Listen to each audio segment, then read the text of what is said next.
Welcome back to the Saturday edition of Ultimate Basketball.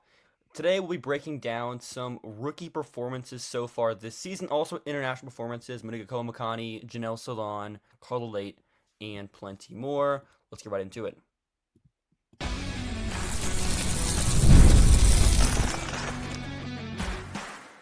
You are Locked On Women's Basketball, your daily podcast on women's basketball. Part of the Locked On Podcast Network, your team every day.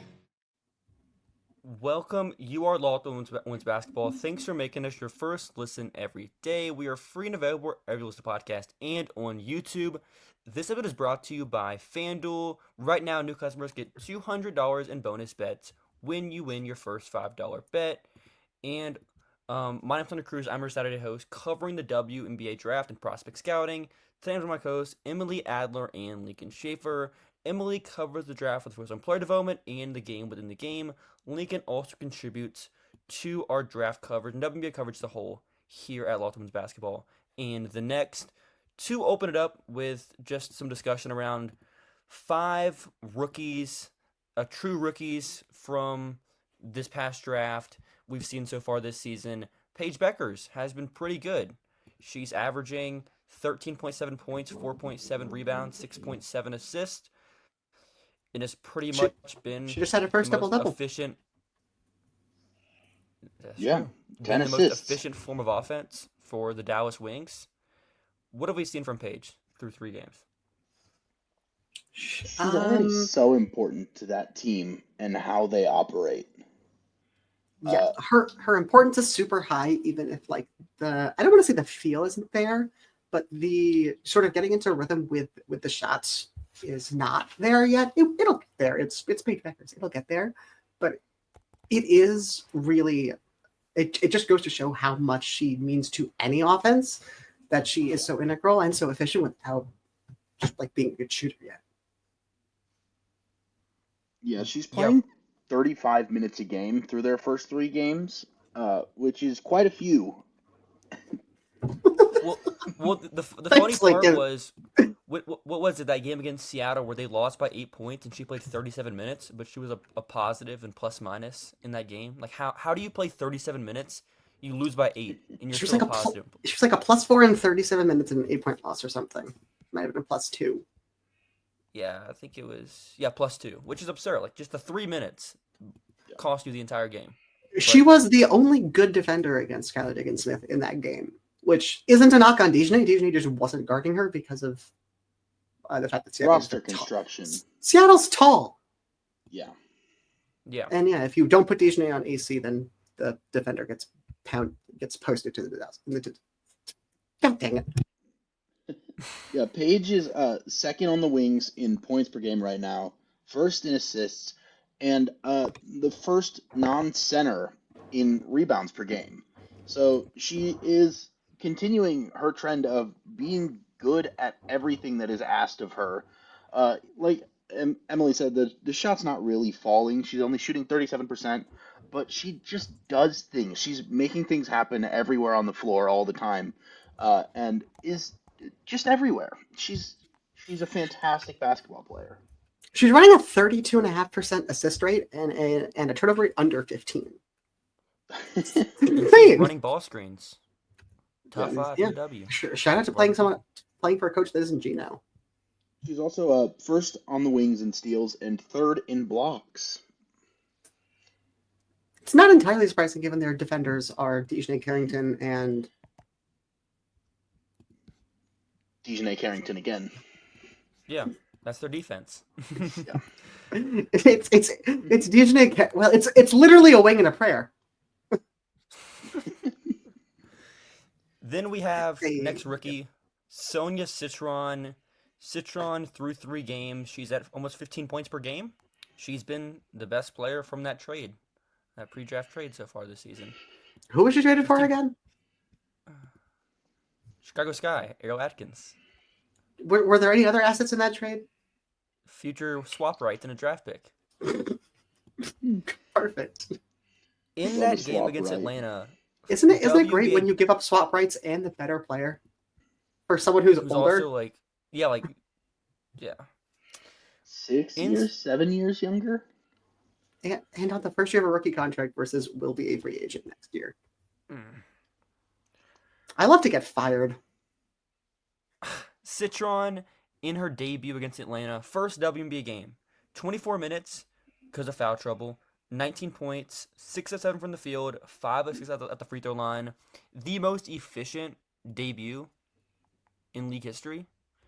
And that's kind of just Citron's game. Efficiency on both ends. What have we seen from Sonia through 3 games? She looks comfortable. Comfortable. Yeah, like playing her with the starting lineup, putting her next to Brittany Sykes creates so much defense, so much length, and so much fun things happening on the court for a Washington team that still might not be very good, but is 2-0. With 3-0. They lost. 2-1. They lost to 2-1. the Valkyries. They lost to the Valkyries. They did. Good Lord. That The was, worst game we will hopefully see all season. That was terrible. I mean, they play again. So yeah, both of those teams really want to lock down defensively and get in your face and make you running offense difficult. And when you put those together, you get what I've endearingly termed slopsketball, and I love it. And it is messy, and the Mystics have been called for like roughly 1 million fouls through 3 games. Everyone keeps fouling out, and it's gorgeous. Yeah, and it's truly, truly incredible basketball. I'm having so much fun watching the Mystics. They're so much fun. Yeah. Yeah, Citron is. Here's the thing. Okay. Citron my language skills are off today. Citron has played the 20th most minutes in the league this year. She currently ranks in the top 25 in true shooting, effective field goal percentage, turnover percentage, assist to turnover. Hello, Cat. And she ranks 13th in points per possession.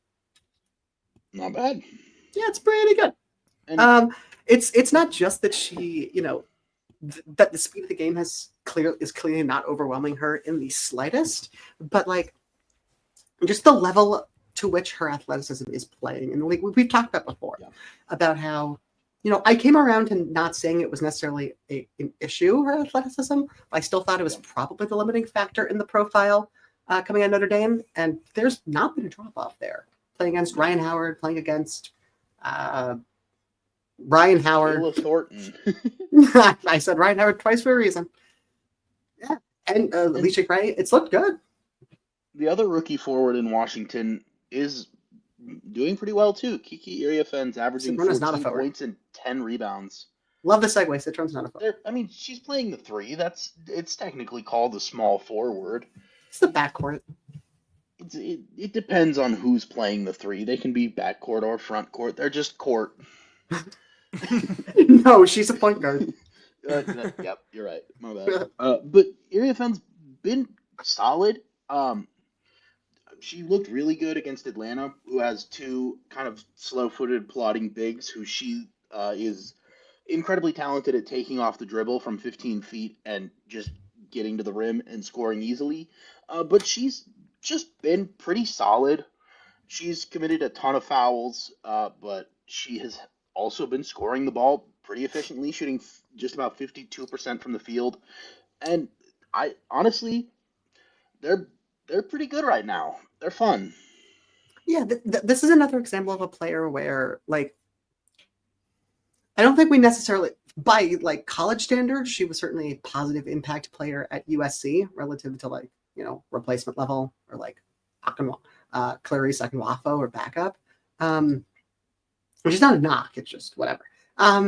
This is another example of a player who I think had, at least through 3 games, the skill set does not, and the impact has not deteriorated, I think, as much as I expected going from college to the pros. So to me, it's not necessarily that she's like really standing out at anything, or that she looks like, she's flashing different things in the way that we expected her to succeed. It mostly looks like she's doing just like the same things, but it's just not dropping off as much as I would have expected. Yeah, she looks like a WNBA player. Like, she just looks like she belongs there. Yeah. Which I was worried I don't it wouldn't look like that from day one. Yes, I was definitely worried about that. She's cleared a bar. I don't Mm-hmm. know. I don't think we can tell really what's going on with that yet, though, considering her competition so far has been Bree Jones, who was washed, BG, who was washed defensively, TC, who was washed defensively from the age of high school, and Timmy Finley, who is a good player, but not a standout post defender at the 5. Yeah, and as far as like the fouls, turnovers, stuff like that, I think you're okay with. If she's aggressive, which she's been aggressive. So I think that's what Washington's looking for right now. Just Right, giving her that's the stuff. minutes. That's stuff she was I'm already excited. doing anyway. That was yeah, never the limiting factor. Yeah, I'm excited to see Aaliyah Edwards when she gets back in that front court. That should help her out a little bit defensively as well. Should up my fantasy team too. I'm playing Lincoln next week, I think. Let's get to our first ad break, then talk about some other rookies like Sanaya Rivers and Tahina Paopao.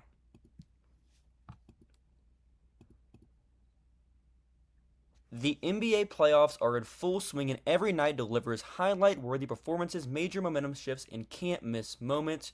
Shout out Tyrese Halliburton.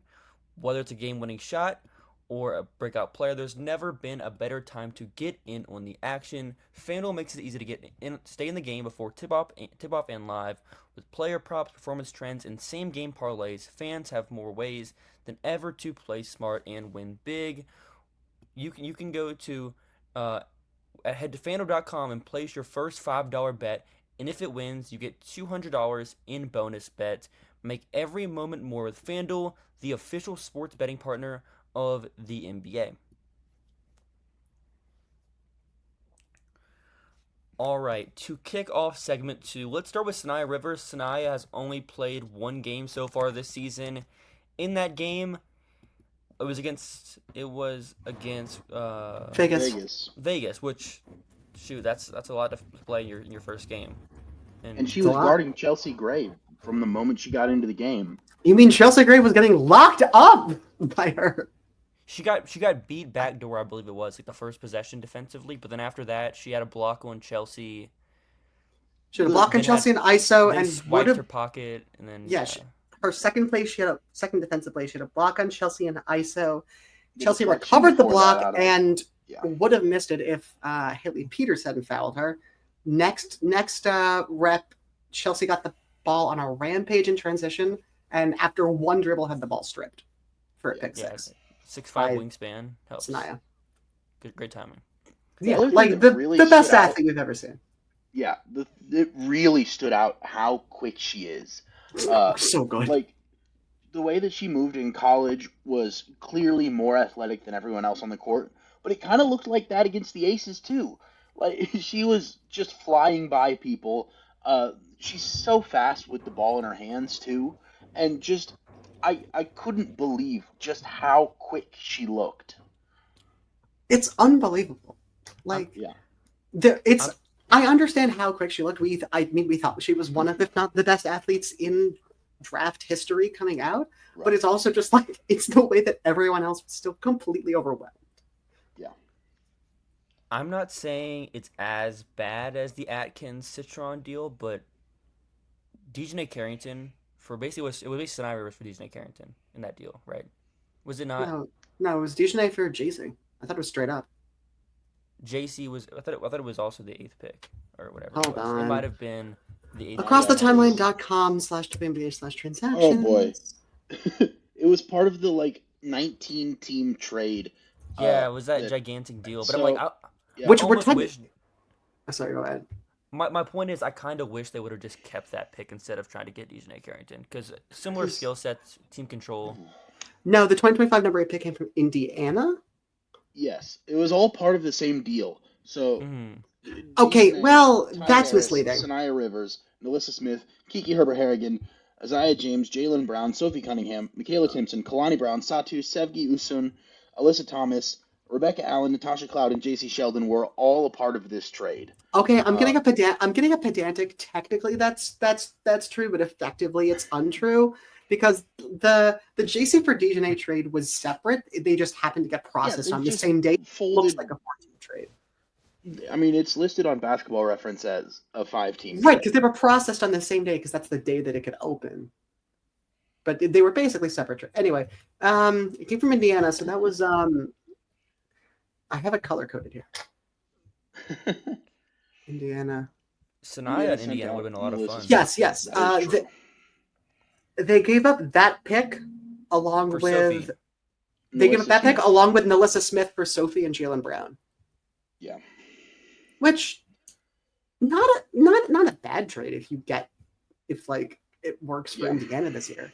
And they also got Michaela Timpson back with the second round pick. Their fifth center? Yeah. Wait. A lot of centers on that roster. Yeah. Might be their sixth, actually. The point is, Sanaya Rivers is fun and good and a superb athlete and already a plus defender. She had 2 steals and a block in that first game against the Aces. And I am very excited to see what else she does moving forward. They have the Lynx tonight. We're recording this Friday before the Lynx game. So last night, if you're listening. Yeah. It is Saturday. Sanaya Rivers had 44 points and 19 rebounds. Who knows? Anything can happen. Do we have an injury report yet for this game? Probably, but I have not seen it. Let's now go to Te-Hina Paopao. Paopao has been starting at the 1 for the Atlanta Dream with no Jordan Canada for a couple weeks, maybe longer than that. It's like sort of the 1. Yeah, pretty much. It's the de facto 1, but Ryan and Alicia are both doing a lot of initiating. He's kind of dribbling sometimes and shooting sometimes. Anissa Morrow's questionable. Ooh. Yeah. Paopao in these 3 games at 40% from 3, 41% from the field overall, and she's taken a 2.32 per game, which you love to see that. 7 points per game. She hasn't been getting the crunch time minutes. She's got a lot of her minutes in the first half. Then as the fourth quarter comes and they go Shatori, Ryan, Leash, then the 2 bigs. So we'll see if she gets more minutes down the stretch. But in the minutes, she's looked solid defensively, keeps the ball moving offensively, makes her threes, makes some floaters. Been productive. Yeah, for about a year, we've been saying that the 2025 draft was going to be you're going to have the stars at the top, and then you're going to have a whole bunch of really fun upside role player bets. And Te-Hina Paopao was, I think, probably one of our favorite role player bets. Mm-hmm. And she has looked like she's just a solid WNBA player who can hang defensively and is going to bring she's a shooting threat on the offensive end and can get to that floater still, which has become a dangerous weapon for her. I mostly agree. It's really how much she's gotten off, or how well she's looked when she's gotten the shot off, and how well she's been able to get to it with the ball. Obviously, some of what I'm about to say is just because Atlanta's offense it's bad. Look, it's bad. They've put up enough points in a couple games, but a couple of those games were against truly historically probably horrendous defenses. We're talking about Connecticut, we're talking about Washington here. But wait, did they play Connecticut? No. We're talking about Washington. And Indiana is not a good defensive team. They've made improvements, they're not a good defensive team. Yeah, I don't know. The offense as it is, it's just can Leash and Ryan get us a bucket? Can we dump it into the post? And then the 1 guard spot kind of fills in around that. So it's not in a normal context, the really low level with which she's able to get the ball and do anything with it would be concerning. In this offense, it's sort of, I think, just like a context caveat. It's something to monitor, but it's not something I'm truly worried about yet. Yeah.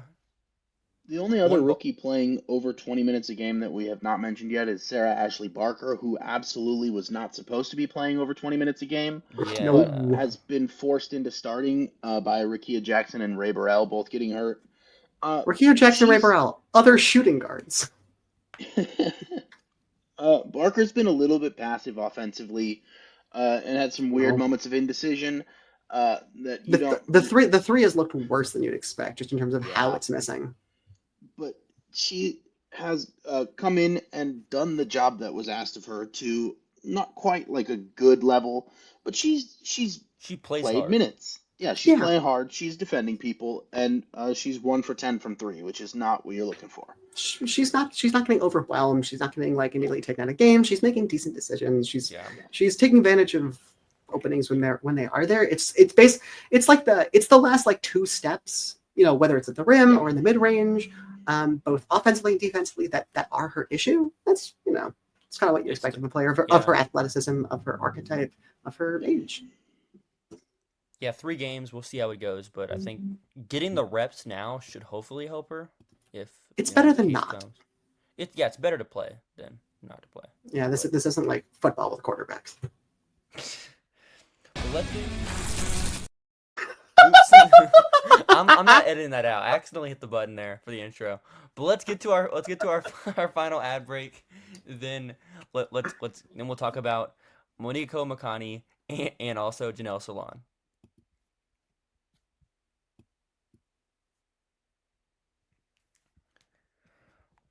All right, first let's start with Monica Makani because she has played the most games.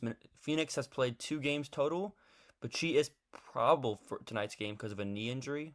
We'll see if she ends up playing tonight as we record this. But in 2 games, she is 5 of 11 for the field, 3 of 8 from 3. They are not guarding her from 3, which I'm just like kind of confused by.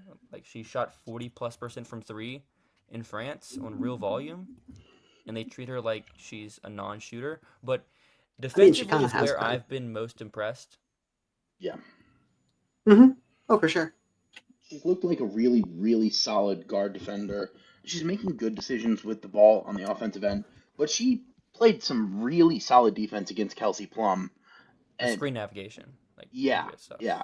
Specifically with the KP thing, she was getting owned early. Like she was basically destroyed on like 3 straight step back threes. Not that they all went in, but you could see what was really encouraging. What was really encouraging, you could see over the course of the game, she got a lot better, and KP got way more uncomfortable. Yeah, she did a really good job of like getting into KP's body and pushing her off her spots and just making her uncomfortable. KP lives on a lot of tough shots, and also she's kind of a goofy player. The way that she uses pace change to get to the rim is something that can throw people off. And Akoya Makani really didn't look out of sorts at all, like trying to defend those drives that a lot of people have trouble with. How is Kelsey Plum shooting this year? She has hit 7 of 15 pull-up threes. Seems good. Stupid numbers. Good Lord. She is also shooting 42% at the rim. With no and ones? That's actually not surprising. Then let's go to Janelle Salon. Salon has been in Golden State for a week, maybe. Like she just got here. The Italian League. I think less than a week. Yeah, it hasn't been long at all. She was watching film and watching like different. They were sending her film overseas, but she hasn't played a game. Came in, started game 1, played 28 minutes, played like 17. Scored on their first play of the game. And the second play of the twice. Game. Yeah, scored twice.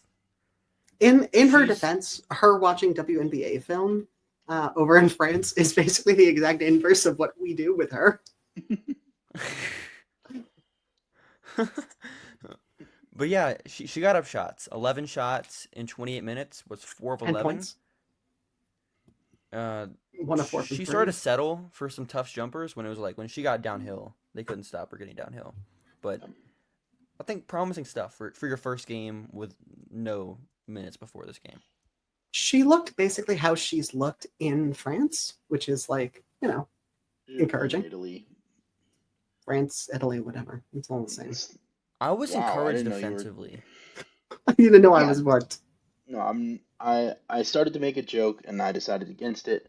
But yeah, Salon was really solid. Hunter, you have been saying for over a year and a half that Salon is a WNBA level player. And she certainly looked it in her first game with the Valkyries. Just solid all over the court, making things happen on the defensive end, getting to her spots offensively, even if the shots aren't necessarily falling. She just looks solid and comfortable. Yeah. Clearly the speed of the game wasn't an issue for her, none of that stuff. Right. It'll be really interesting to see how that progresses, especially because they're not... Golden State isn't redundant in the front court, but they have options that do slightly different things. So, like, in an ideal world, of course, you could start KT and Salon and Temi just all together. The issue is, like, then your bench is horrendous. Yeah. Which it was. Your bench is carried by Monique Billings. That's why you just play all three. Atlanta tried that for a while. It didn't work. Yeah, just play everybody together. Play KT at the 2, see what happens. You know, you can try playing Veronica Burton at the 4. All sorts of things are possible. She was rebounding like a 4 in that first half. Oh Absolutely. Anything is possible. You're an expansion franchise. Let it rip. Try everything. They were trying some of some zone Best case scenario, you have the worst record in the league anyway. Yeah. Yeah, that's what you want. Just run some zone. Let Veronica Burton get back in her Blizzard bag and just wreak havoc on people at the top of a zone. Blizzard was the name of Joe McEwen's scheme that he ran as the weird zone defense hybrid thing that let Veronica Burton put up absurd numbers at Northwestern. It's basically like a 2-2 box, Yeah. but where the fifth player basically just plays point of attack the whole time, and then whichever guard is sort of off the ball dips into the paint. Yeah, so you have some weird hybrid zones that let Veronica Burton go crazy on people, and just fun. dig and swipe down at some mediocre post players to steal the ball repeatedly. Yeah, and Veronica Burton just had career highs in every single category you can imagine against the Mystics and won them the game. So I just realized if Golden State finishes with the worst record in the league, right, and then they draft and stash Awa Pham, possible. That would probably make them the front runners for Juju, too. That's the best. Yeah. Yeah, I mean, it's a 5-year plan, so if you have year 2 Juju You stay plus year 2 Juju. Yeah.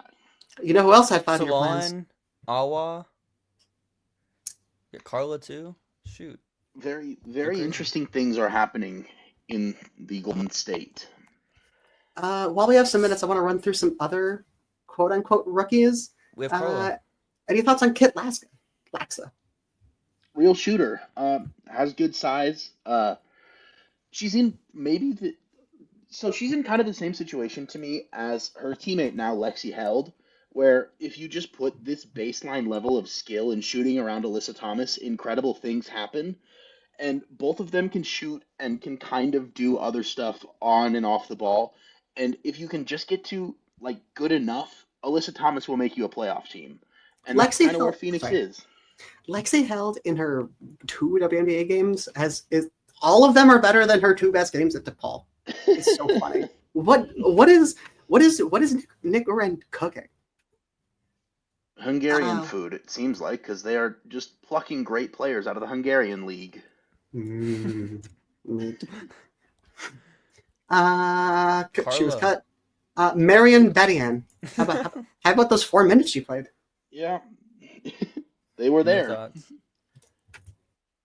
Luisa Geisel-Soder hasn't debuted yet.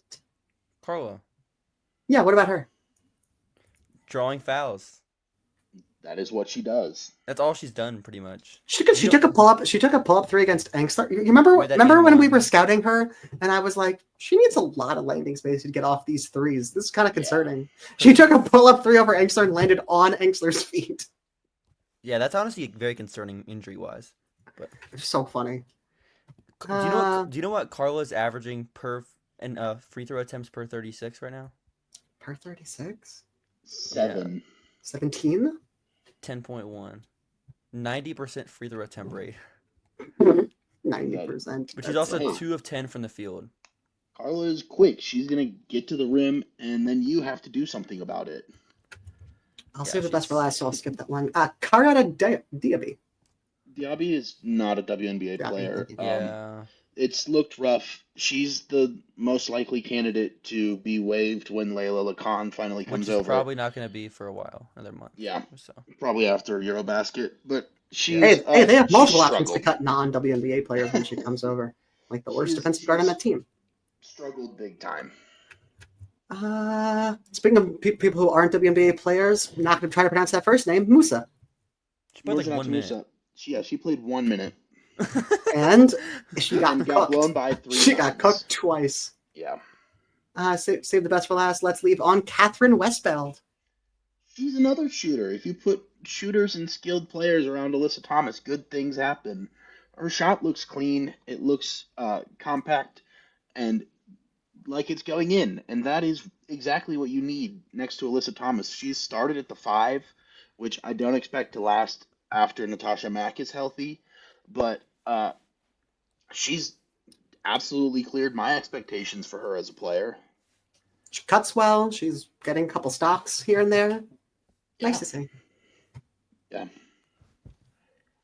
Real hoops happening in Phoenix.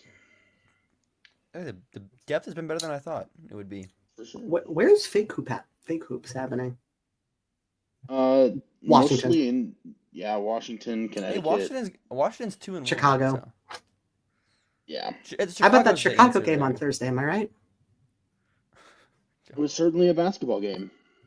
Was it? There was a basketball on the court.